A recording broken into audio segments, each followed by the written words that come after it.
Você sabia que, em Hiroshima, no Japão, há relatos sobre um trem fantasma que ainda cruza a cidade todos os dias? Em 6 de agosto de 1945, exatamente às 8h15 da manhã, o maquinista Dick Nisuke Nakano estava prestes a fazer sua próxima parada.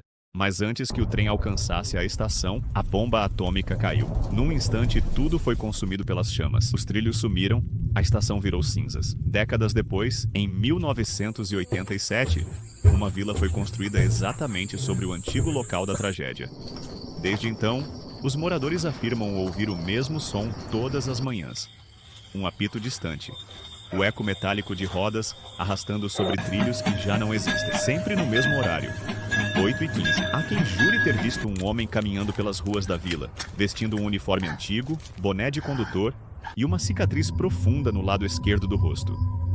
Ele para sempre no mesmo ponto, olha para um relógio de bolso e murmura. Linha 6. Última chamada. Durante uma escavação em 1973, sob os escombros da antiga estação, encontraram um relógio enferrujado com as iniciais D. Nakano gravadas no verso.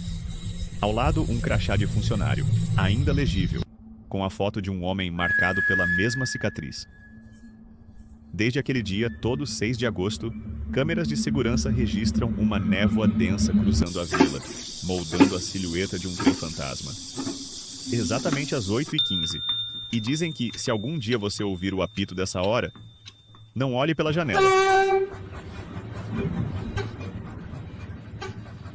Você sabia que um estudante do ensino médio conseguiu invadir um satélite militar usando apenas o computador da escola? Em 2002, um garoto de 17 anos chamado Jamie Brooks, de Nebraska, costumava ficar até mais tarde no laboratório de informática, dizendo ao professor que estava finalizando um projeto de ciências.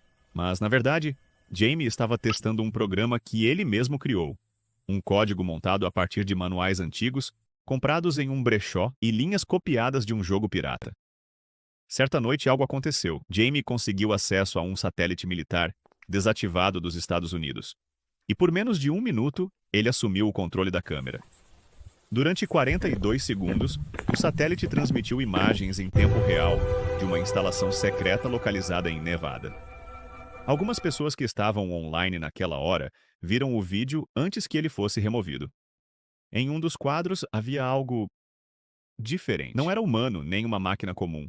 Apenas uma figura imóvel com olhos que brilhavam na escuridão. Poucas horas depois, o computador de Jamie foi destruído remotamente. 2 homens de terno apareceram na escola e, desde então, ele nunca mais foi visto. A família alegou que ele havia sido transferido para um programa especial, mas ninguém nunca confirmou isso.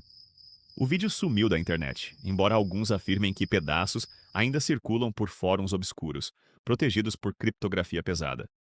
Mas a pergunta que fica é: o que realmente Jamie encontrou naquela transmissão? Esta é uma história real. No final da década de 60, dezenas de crianças por todos os Estados Unidos começaram a relatar a mesma coisa. Um homem vestido de palhaço, parado do lado de fora das escolas, se escondendo perto de parques ou oferecendo carona numa van sem janelas. A polícia descartou as histórias a princípio. Disseram que era histeria coletiva, uma brincadeira de mau gosto. Mas então as crianças começaram a desaparecer. O homem foi descrito como alto, usando uma fantasia de palhaço desbotada, luvas vermelhas e maquiagem no rosto que parecia errada, borrada, quase apodrecendo. Pais disseram ter visto uma enorme van branca estacionada perto dos playgrounds, sempre saindo do lugar pouco antes da polícia chegar. Alguns afirmaram ter visto mais de um palhaço lá dentro, rindo, observando. Jornais se recusaram a imprimir a história. Nenhum relatório oficial foi divulgado. Mas em 1968, um garoto de Ohio sumiu depois de dizer: "Um homem engraçado me chamou para ver seu balão." Nunca encontraram a criança. No ano seguinte, avistamentos semelhantes ocorreram em Illinois, Pensilvânia e Geórgia. Uns dizem que era um grupo, uma gangue, que usava as fantasias como disfarce. Outros acreditam que havia algo mais sombrio por trás da maquiagem. Até hoje ninguém foi preso. Sem nomes, sem rostos. Apenas desenhos e antigos arquivos de caso mostrando a mesma coisa. Um palhaço de olhos negros e um sorriso que nunca mudava.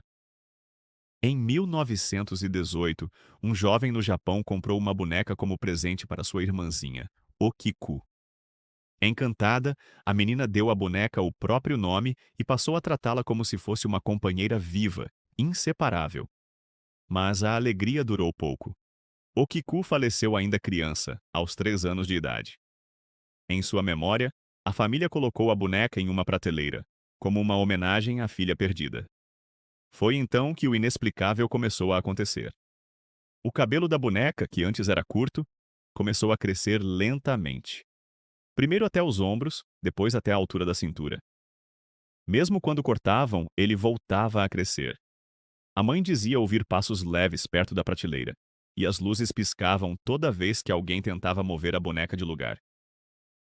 A família começou a acreditar que o espírito de Okiku havia se conectado a ela. Com o passar dos anos, decidiram entregar a boneca ao templo Menenji, onde os monges passaram a cuidar dela. Mas a paz nunca voltou por completo. Visitantes do templo relatam sentir arrepios intensos ao se aproximar. Alguns dizem que a boneca muda de posição quando não está sendo observada. Outros afirmam ter ouvido uma respiração fraca, ou até seu próprio nome sendo sussurrado no silêncio. Até hoje, o cabelo da boneca continua crescendo. E no ano passado, um dos monges afirmou ter visto algo que jamais esquecerá. A boneca sorriu com os olhos bem abertos.